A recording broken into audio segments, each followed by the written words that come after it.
가족들과 함께 간 인천 차이나 타운에서 저는 주저앉아 대성 통곡할 수밖에 없었습니다. 한 여자의 인생이 이리 기구를 수 있을까요? 제 소개부터 먼저 올리도록 하겠습니다. 안녕하세요. 저는 40살 주부입니다. 현재는 남편과 아들과 함께 서울 근교에서 평범하게 살고 있습니다. 겉보기엔 평범한 가정주부지만 저에겐 아무에게도 쉽게 말하지 못하는 과거가 있습니다. 저는 30년 전 북한에서 탈북민이 오늘은 제 이야기를 처음으로 털어놓으려고 해요. 쉽지 않은 이야기지만 이제는 말할 수 있을 것 같습니다. 아마도 제가 이런 용기를 낼 수 있는 건 최근에 일어난 일 때문일지도 모르겠네요. 30년 전 그날은 한 겨울이었습니다. 20도를 훌쩍 넘는 혹하니 아버지는 그날이라고 하셨죠. 저는 살 동생은 8살이었어요. 어머니는 며칠 전부터 우리 옷 안에 솜을 더 넣어 꿰매고 계셨습니다. 두툼한 겨울옷이 마치 방탄복 느껴졌어요. 오늘 밤이다. 먹을 것 챙기고 발소리 내지 말고 따라오너라. 아버지의 말씀에 저희 가족은 한밤 중에 집을 나섰습니다. 칠흑 같은 어둠 속에서 저는 동생의 손을 꼭 잡았어요. 동생의 작은 손이 제 손 안에서 떨고 있었습니다. 추위 때문인지 무서움 때문인지는 지금도 잘 모르겠어요. 우리 가족은 산길을 따라 조용히 걸었습니다. 달빛조차 없는 깜깜한 밤이었어요. 발걸음 소리를 최대한 죽이며 걷는데 멀리서 개 짖는 소리가 들렸습니다. 그때마다 어머니는 우리를 품에 꼭 안아주셨어요. 조금만 참거라. 조금만 더 가면 돼. 아버지의 속삭임이 어둠 속에서 희미하게 들렸습니다. 얼마나 걸었을까요? 발가락이 얼어붙는 것 같았어요. 그때 앞에서 하얀 물결이 보였습니다. 압록강이 있어요. 강물은 꽁꽁 얼어 있었지만 군데군데 얼음이 갈라진 틈새로 시커먼 물이 보였습니다. 이제 강을 건너면 된다. 절대 소리내지 말고 발자국 소리도 내지 말고. 아버지의 말씀이 채 끝나기도 전에 멀리서 누군가의 고함 소리가 들렸어요. 순간 어머니의 손이 제 어깨를 세게 잡았습니다. 저는 본능적으로 동생을 더 가까이 끌어당겼고 가거라. 뒤돌아보지 말고. 아버지의 떨리는 목소리가 들렸어요. 저는 동생의 손을 잡고 얼음 위를 조심스럽게 걸었습니다. 한 발자국 한 발자국이 생을 가르는 것 같았어요. 얼음판이 깨질까 무서웠지만 뒤에서 들리는 고함 소리가 더 무서웠습니다. 갑자기 총소리가 났어요. 저는 동생과 함께 얼음 위에 엎드렸습니다. 귓가에 울리는 총소리와 함께 누군가의 비명이 들렸어요. 어머니의 비명이었다. 아니면 제 비명이었다. 지금도 그날의 소리가 귓가에 생생합니다. 달려라. 뒤돌아보지 말고 달려. 아버지의 절규 소리가 들렸습니다. 저는 동생을 일으켜 세워 앞으로 달렸어요. 동생이 미끄러질 때마다 제가 일으켜 세웠습니다. 뒤에서는 계속해서 고함 소리와 총소리가 들렸어요. 저는 눈물이 눈을 가려 앞이 잘 보이지 않았지만 그저 앞만 보고 달렸습니다. 얼마나 달렸을까요? 강 건너 어딘가에 도착했을 때 저는 뒤를 돌아봤어요. 하지만 어둠 속에서 아버지도 어머니도 보이지 않았습니다. 안개처럼 자욱한 눈발 속에서 희미하게 들리는 총소리만이 그날의 마지막 기억이에요. 동생은 제 품에 안겨 덜덜 떨고 있었습니다. 저는 동생을 꼭 안은 채 눈물을 삼켰어요. 울 시간도 없었습니다. 이제 저와 동생 단둘만이 남았으니까요. 살아남아야 했습니다. 부모님의 희생이 헛되지 않게 하기 위해서라도 그날 이후로 저는 매일 밤 악몽을 꾸었어요. 총소리, 비명소리, 그리고 부모님의 마지막 모습이 꿈에 또 저를 괴롭혔습니다. 하지만 낮에는 강해야 했어요. 동생 앞에서는 절대 올 수 없었습니다. 저는 이제 동생의 보호자였다. 지금도 가끔 그날의 기억이 떠오릅니다. 특히 눈이 내리는 날이면 더욱 선명해져요. 하얗게 내리는 눈을 보면 그날 압록강이 얼음판이 떠오르고 차가운 바람이 불면 그날의 총소리가 들리는 것만 같. 하지만 이제는 견딜만해요. 시간이 지나면서 아픔도 조금은 무뎌진 걸까요? 그래도 이렇게 제 이야기를 하는 건 처음이네요. 아마도 최근에 일어난 일이 저에게 새로운 용기를 준 것 같아요. 그동안 가슴속에 묻어두었던 이야기들이 이제야 조금씩 흘러나오기 시작하나 봅니다. 그날 이후 저희 남매는 중국에서 숨어 지내야 했습니다. 처음 며칠은 숲속에서 지냈어요. 추위를 피하려 낙엽을 모아 몸을 덮고 배고픔을 달래려 눈을 녹여 맞았죠. 동생은 계속 아버지 어머니를 찾았습니다. 저는 뭐라고 대답해야 할지 몰라 그저 동생을 안아줄 수밖에 없었어요. 나중에야 알게 된 사실이지만 그때 우리가 숨어있던 곳은 안강 근처의 작은 마을 근처였다 해요. 치를 헤매다 한 농가에서 우리를 발견했습니다. 다행히 그 집 할머니가 우리를 숨겨주셨어요. 할머니는 조선족이 우리를 보자마자 눈물을 흘리시며 품에 안아 주셨습니다. 불쌍한 것들 얼마나 고생했네. 할머니 집 다락방에서 일주일을 지냈어요. 할머니는 매일 따뜻한 밥과 국을 몰래 가져다 주셨습니다. 동생의 얼어붙은 발가락도 약을 발라 치료해 주셨어요. 하지만 우리가 그곳에 오래 머물 수는 없었습니다. 공안이 수시로 마을을 돌아다닌다는 소문이 있었거든요. 할머니는 우리를 도와줄 수 있는 사람을 소개해 주셨습니다. 그분이 바로 우리가 나중에 삼촌이라고 부르게 된 브로커 있어요.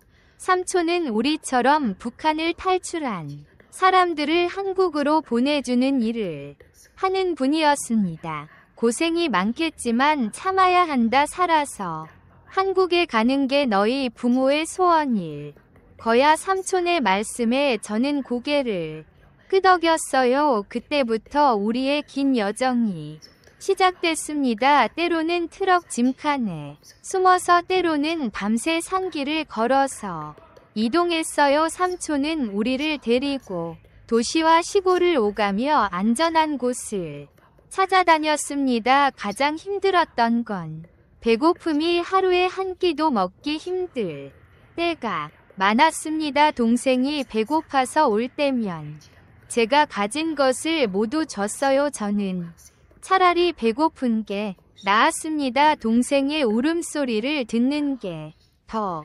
괴로웠어요. 그렇게 2년이라는 시간이 흘렀습니다. 삼촌은 우리를 데리고 여러 도시를 거쳐 마침내 한국 대사관이 있는 곳까지 데려다 주셨. 그곳에서 처음으로 안전하다는 느낌을 받았습니다. 대사관 직원들이 우리를 따뜻하게 맞아 주었거든요. 한국에 도착했을 때의 기억은 아직도 생생합니다. 인천공항에 내린 순간 저도 모르게 눈물이 났어요. 드디어 안전한 곳에 왔다는 안도감 때문이었을까요? 하늘이 이렇게 파랗고 넓은 건 처음 봤어요. 하지만 정착 과정이 순탄했던 건 아니에요. 처음에는 말도 잘 통하지 않았습니다. 북한 사투리를 쓰는 저희를 이상한 눈으로 보는 사람들도 많았어요. 동생은 학교에 가서 적응하느라 힘들어했고 저는 검정고시를 준비하면서 아르바이트를 해야 했습니다. 탈북민 지원센터에서 많은 도움을 받았어요. 기초 생활비도 지원받고 한국어와 컴퓨터도 배웠습니다지만 마음 한 구석은 늘 허전했어요. 특히 설날이나 추석처럼 가족들이 모이는 명절이면 더욱 그랬죠. 부모님 생각에 잠을 이루지 못하는 날도 많았습니다. 동생은 저와는 조금 달랐어요. 어렸을 때 겪은 일이라 그런지 부모님에 대한 기억이 많이 희미해진 것 같았습니다. 하지만 가끔 잠군 때 아버지를 부르며 올 때면 동생의 마음속에도 깊은 상처가 남아있다는 걸 알 수 있었어요. 세월이 흐르면서 저희는 조금씩 한국 생활에 적응해 갔습니다. 저는 25살에 지금의 남편을 만났어요. 처음엔 제가 탈북민이라는 걸 말하기가 두려웠지만 용기를 내어 이야기했더니 남편은 오히려 저를 더 이해해 주었습니다. 당신이 얼마나 힘들었을지 이해해요. 이제는 제가 당신 곁에서 든든한 버팀목이 되어 줄게요. 남편의 그 말에 저는 또다시 눈물을 흘렸어요. 그동안 혼자 견뎌왔던 시간들이 주마등처럼 스쳐 지나갔거나 결혼 후에는 아들도 낳고 평범하지만 행복한 가정을 꾸렸습니다. 동생도 이제는 어엿한 직장인이 되었어요. 회사에서 인정받으며 열심히 살고 있죠. 가끔 동생과 만나면 우리는 그때 그 시절 이야기를 합니다. 하지만 부모님 얘기는 잘하지 않아요. 아직도 그 상처가 아물지 않은 걸까요? 그렇게 평범한 일상을 살아가던 어느 날이었습니다. 남편이 주말에 가족 나들이를 가자고 했어요. 아들이 중국 음식을 좋아해서 인천 차이나타운에 가기로 했죠. 저는 그날도 평소처럼 아침 일찍 일어나 도시락을 준비했습니다. 엄마 오늘 짜장면 먹는 거예요. 아침부터 신이 난 아들의 모습에 절로 미소가 지어졌어요. 아들은 이제 8살이 되었는데 호기심 많고 밝은 아이로 자라주어서 얼마나 감사한지 모릅니다. 가끔 아들을 보고 있으면 제가 10살 때 동생의 손을 잡고 압록강을 건너던 그날이 떠올라요. 차이나타운은 주말이라 사람들로 북적습니다. 거리는 빨간 등불로 장식되어 있었고 중국 음식점에서 풍기는 음식 냄새가 코끝을 자극했을. 이리저리 뛰어다니며 신기한 것들을 구경했고 남편은 그런 아들의 모습을 카메라에 담았습니다. 저기서 사진 한 장 찍을까요? 남편의 제안에 우리는 화려한 중국식 문 앞에서 사진을 찍었어요. 아들은 제 손을 잡고 부자를 그리며 화하게 웃었습니다. 그때만 해도 저는 몰랐어요. 이 평화로운 순간이 곧 제 인생을 완전히 뒤흔들어 놓을 거라는 걸. 식당에서 점심을 먹고 나와 거리를 걷고 있을 때였어요. 멀리서 흘러오는 노랫소리가 들렸습니다. 처음에는 그저 거리의 소음 중 하나라고 생각했어요. 하지만 그 노래는 제 발걸음을 멈추게 했습니다. 어머이.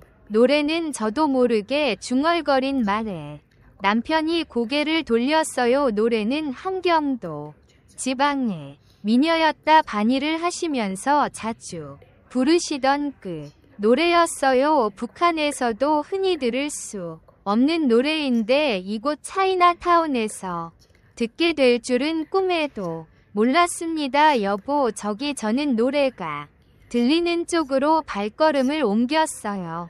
거리 구석에 한 노인이 앉아 계셨습니다. 허름한 옷차림에 다리를 절뚝거리시는 모습이 눈에 들어왔어요. 노인은 구걸을 하고 계셨습니다. 심장이 빠르게 뛰기 시작했어요. 이런 느낌은 처음이었습니다. 마치 시간이 거꾸로 흐르는 것 같았어요. 노인의 주름진 얼굴에서 저는 30년 전 그날 압록 강가에서 마지막으로 본 아버지의 모습을 보았습니다. 이럴 리가 없어.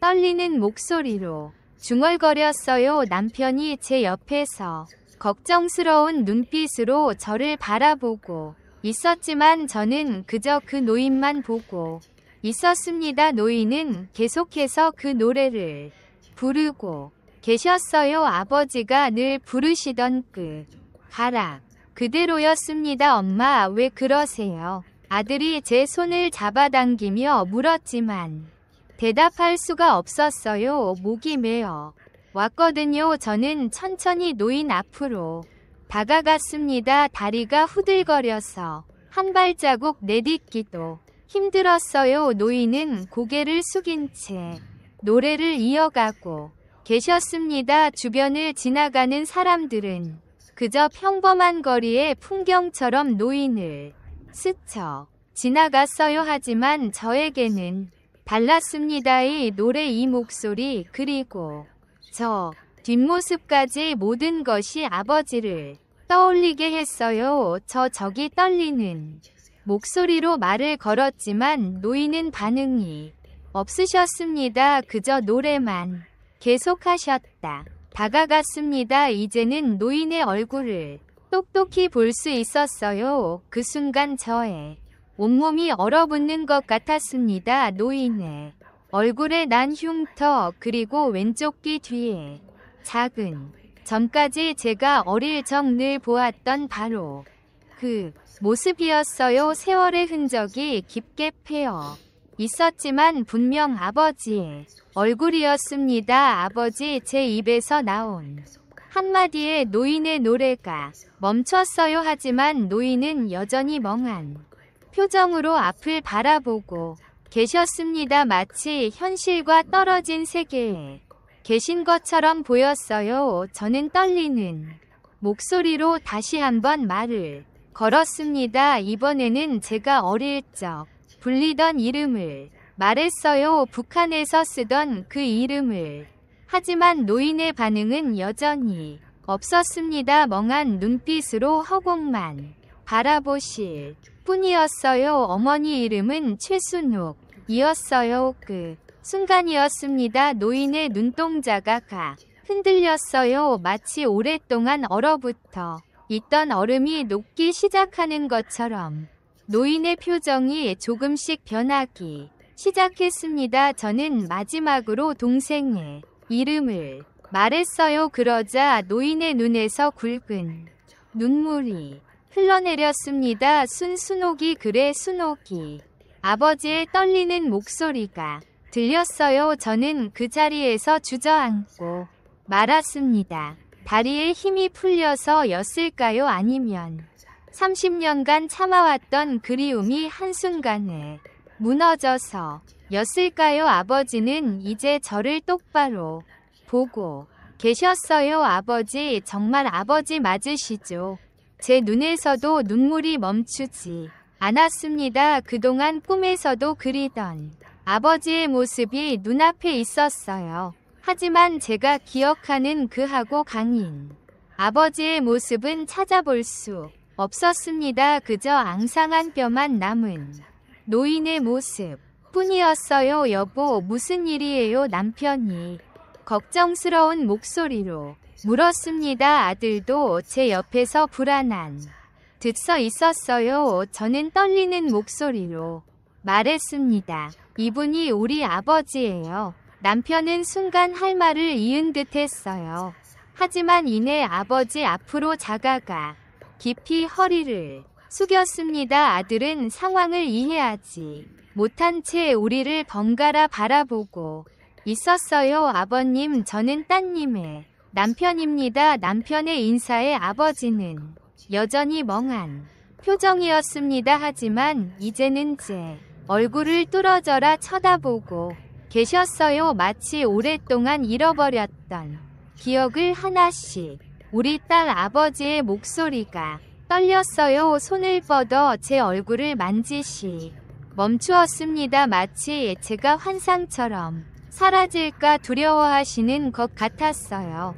저는 아버지의 손을 잡았습니다. 차갑고 거친 손이었다. 고스란히 담겨 있었습니다. 아버지, 저예요. 딸이에요. 그제서야 아버지는 제 손을 꼭 잡아주셨어요. 떨리는 손으로 제 머리를 쓰다듬습니다. 마치 제가 어렸을 때처럼요. 그 순간 저는 또다시 10살 소녀가 된 것만 같았어요. 우리 딸 이렇게 컸구나. 아버지의 말씀에 저는 더욱 눈물이 났습니다. 30년이라는 세월이 한 순간에 무너져 내렸어요. 그동안 가슴 한구석에 묻어두었던 그리움이 보물 터지듯 쏟아져 나왔습니다. 할아버지인요? 아들이 조심스럽게 물었어요. 아버지는 아들을 바라보셨습니다. 손자의 존재를 이제야 알아차리신 듯했어요. 아버지의 눈에서 다시 눈물이 흘러내렸습니다. 그래, 난 내 할아버지다.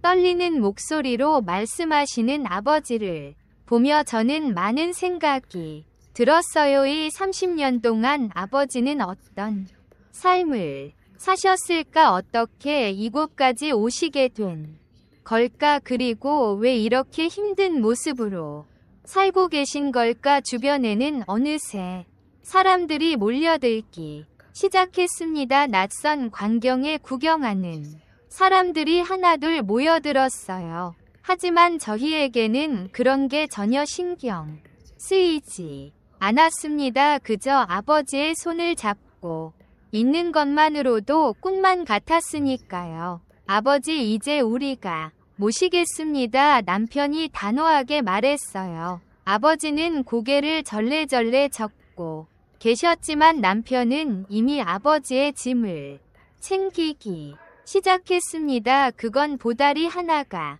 전부였어요. 30년을 떠돌며 모으신 전 재산이 고작 보다리 하나라니. 근처 중국집으로 자리를 옮겼습니다. 아버지는 처음에는 많이 불편해하셨어요. 이런 식당에 들어와도 되는지, 자신 같은 사람이 이런 곳에 앉아도 되는지 걱정하시는 눈치였습니다. 남편이 조용히 아버지의 손을 잡고 자리로 안했어요. 아버님, 편히 앉으세요. 이제는 걱정하지 않으셔도 됩니다. 남편의 따뜻한 말에도 아버지는 여전히 불안해 보이셨어요. 구석자리에 앉으시더니 계속해서 주변을 살핍니다. 마치 누군가가 갑자기 들이닥칠 것처럼 말이에요. 그런 아버지의 모습에 가슴이 아팠습니다. 음식이 나오자 아버지는 처음에는 젓가락을 들지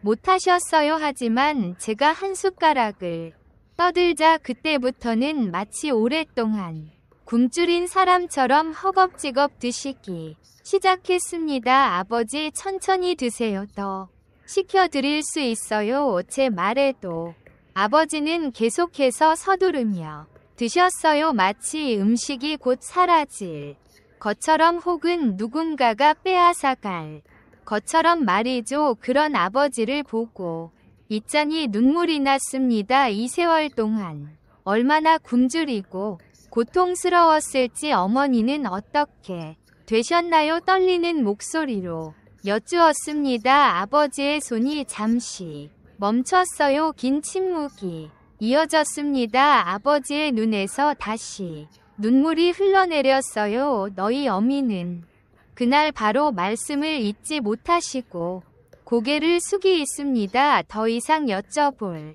수가 없었어요. 이미 짐작은 하고 있었지만 이렇게 현실이 되어 마주하니 가슴이 찢어질 것만 같았습니다. 그날 너희만이라도 살리려고 너희 어미가 그들 앞을 막아섰다. 내가 지키지 못했다. 아버지의 말씀에 저도 모르게 흐느낌이 터져 나왔어요. 그날 들렸던 총소리, 그리고 어머니의 비명, 모든 것이 선명하게 떠올랐습니다. 남편이 조용히 제 어깨를 감싸 안았어요. 그 후로 난 아오지 탄광으로 끌려갔다. 매일같이 고문하고 죽기 직전까지 몰아갔습니다. 아버지의 이야기는 계속돼 아오지에서의 끔찍한 나날들, 다시 탈출을 시도하던 순간들, 중국과 베트남을 떠돌며 겪었던 토디 한마디 한마디가 저의 가슴을 훅 팠어요. 한국에 들어온 지는 오래됐다 하지만 정신이 온전치 않아서 떠돌아다니며 살았지. 아버지는 말씀하시다 말고 자주 먼 산을 보셨어요. 마치 그 길을 너무 고통스러워 피하고 싶은 듯한 모습이었습니다. 아들이 조용히 다가가 아버지의 손을 잡았어요. 할아버지, 이제 우리랑 같이 살아요. 순수한 아이의 말에 아버지의 눈시울이 다시 붉어졌습니다. 손자의 작은 손을 꼭 잡으시더니 마치 보물을 쥐고 있는 것처럼 조심스럽게 쓰다듬어요. 이게 다 꿈인가? 이렇게 딸을 다시 만나고 손자도 보게 될 줄은. 아버지의 말씀에 저희 모두의 눈에서 눈물이 흘렀습니다. 그동안 혼자 떠돌며 얼마나 외로우셨죠? 매일 밤 차가운 바닥에서 주무시면서 어떤 생각을 하셨을까요? 아버지, 이제 절대 헤어지지 않을 거예요. 저희가 잘 모시겠습니다. 제 말에 아버지는 아무 말씀도 하지 못하셨어요. 그저 눈물만 흘리셨습니다. 그 눈물 속에는 30년 위 한과 그리움, 그리고 이제야 찾은 작은 희망이 담겨 있었을 거예요. 식사를 마치고 나왔을 때는 이미 해가 저물어 있었습니다. 거리에 등불이 하나둘 켜지기 시작했어요. 아버지는 여전히 불안한 듯 주변을 살피지만 이제는 제 손을 꼭 잡고 계셨습니다. 마치 다시 잃어버릴까 두려워하시는 것처럼요. 그날 밤 아버지는 저희 집으로 오셨습니다. 처음에는 한사코 거절하셨습니다. 남편이 완강하게 고집을 부렸어요. 집으로 오는 차 안에서 아버지는 계속 창밖만 바라보고 계셨습니다. 가로등 불빛이 스치며 아버지의 얼굴에 깊게 패인 주름을 비추었어요. 다음날 아침 저는 제일 먼저 탈북민 지원센터에 전화를 걸었습니다. 아버지의 상황을 설명하자 담당자는 최대한 빨리 도와주겠다고 했어요. 하지만 쉽지 않을 거라고도 했습니다. 아버지께서 불법 루트로 입국하기 때문에 절차가 복잡할 수 있다고요. 아버지, 오늘 지원센터에 가봐야 할 것 같아요. 아침 식사를 하면서 말씀드렸더니 아버지는 잠시 숟가락질을 멈추었어요. 안해 보이는 눈빛이었다. 제가 같이 가요. 이제는 아무도 아버지를 해치지 못해요. 그제야 아버지는 천천히 고개를 끄덕이셨습니다. 식사를 마치고 옷을 갈아입히면 아버지의 상처들이 눈에 들어왔어요. 등에는 깊은 흉터가 가득했고 손목에는 쇠사슬 자국이 선명했습니다. 아오지 탄광에서 고문 흔적이죠. 저 지원센터에서는 친절하게 맞아주었습니다. 아버지의 신원을 확인하고 건강검진도 받았어요. 의사 선생님은 아버지의 상태를 보시더니 한숨을 쉬셨습니다. 심한 영양실조에 외상 후 스트레스 장애도 있으신 것 같네요.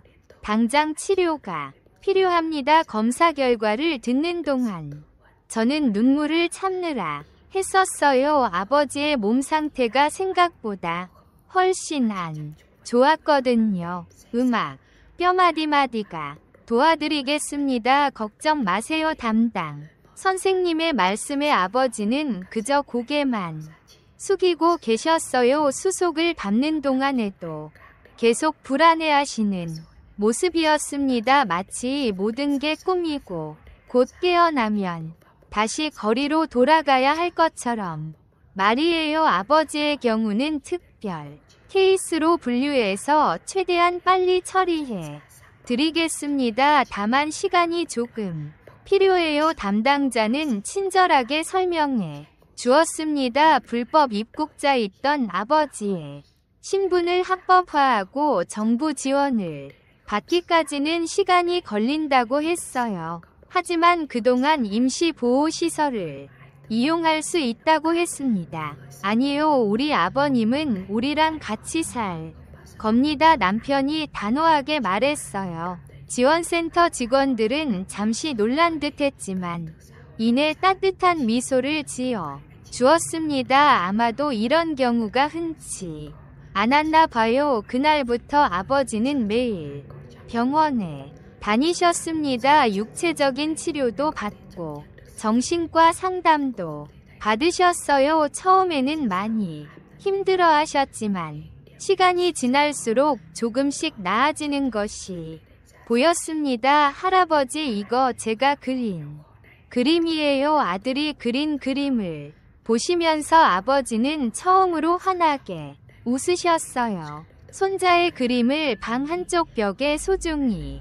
걸어두시 매일 아침 일어나셔서 제일 먼저 보시는 게 그 그림이었습니다. 이제 우리 집에서 사시는 거예요? 아들의 순수한 질문에 아버지는 잠시 말을 잇지 못하셨어요. 그러다 천천히 손자의 머리를 쓰다듬으며 말씀하셨습니다. 그래, 할아버지가 이제 너희랑 같이 살 거다. 그 말씀을 하시는 아버지의 눈에는 눈물이 고여 있었어요.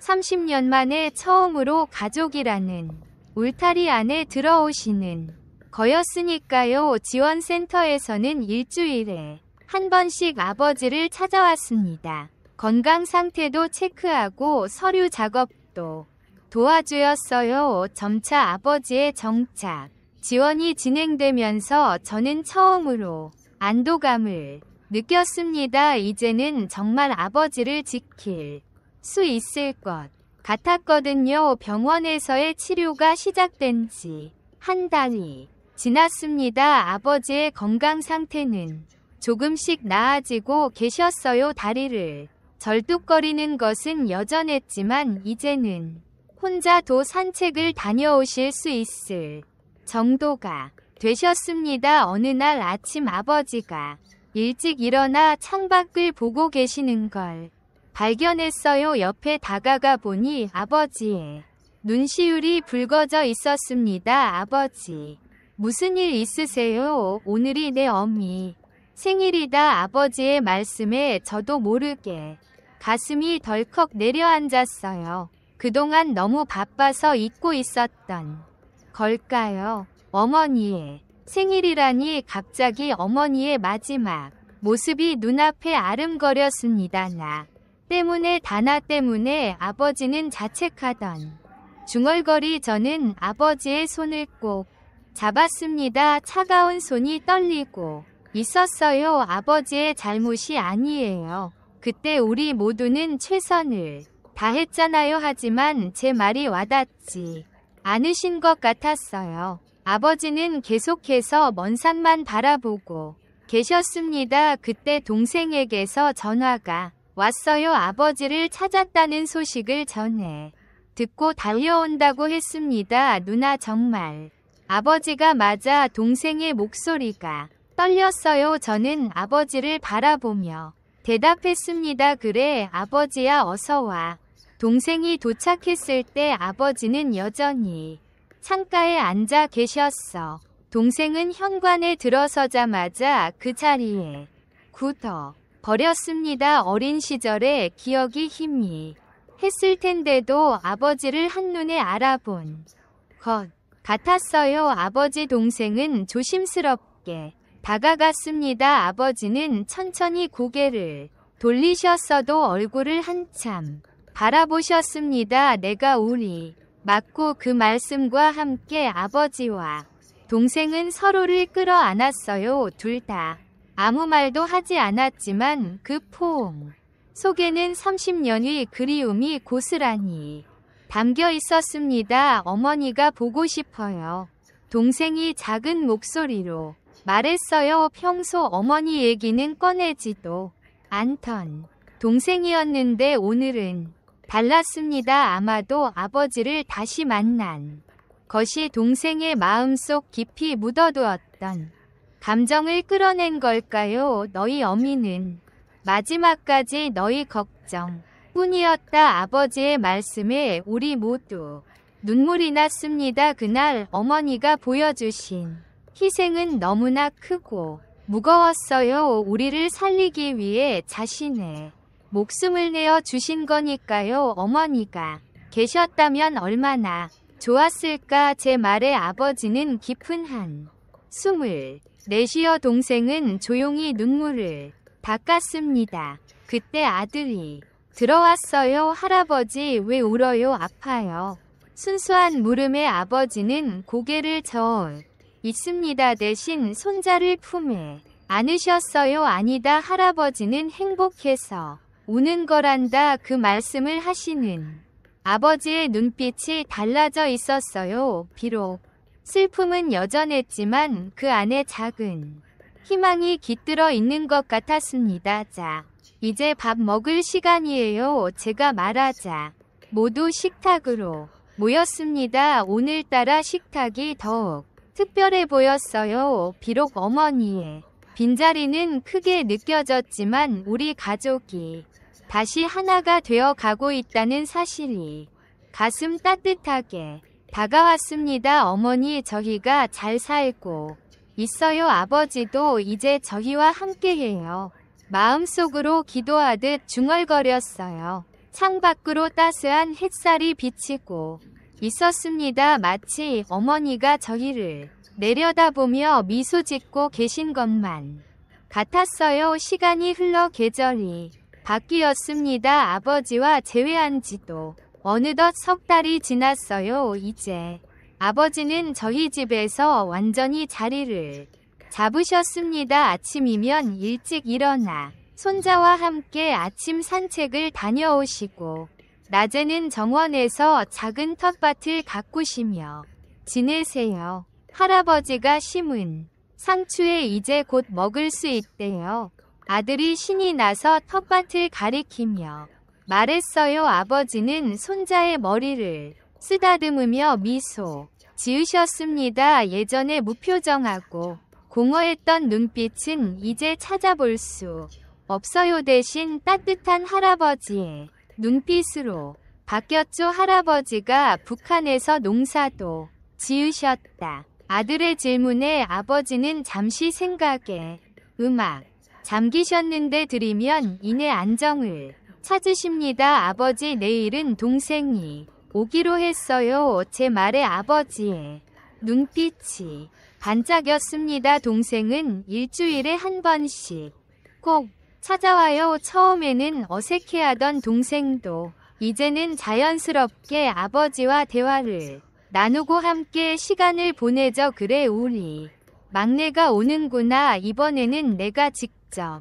김치찌개를 줘야 다. 아버지의 말씀에 저는 깜짝 놀랐어요. 요즘 아버지께서 요리에 관심을 보이시기 했지만 직접 하시겠다고 하신 건 처음이었거든요. 어머니가 늘 끓여주시던 그 맛이 아직도 생각난단다. 내 동생이 어렸을 때 특히 좋아했지. 아버지의 목소리가 살짝 떨렸어요. 하지만 이제는 예전처럼 괴로워하시지 않았습니다. 그저 그리운 듯한 눈빛으로 잠시 회상하기에 여보, 아버님 약 드실 시간이에요. 남편이 조심스럽게 말했습니다. 아버지는 순순히 약을 드셨어요. 처음에는 약 먹는 것을 많이 거부하셨을 정도가 되셨죠. 사위한테 이렇게 매일 신세를 지내. 아버지의 말씀에 남편이 웃으며 대답했습니다. 아버님, 무슨 말씀이세요?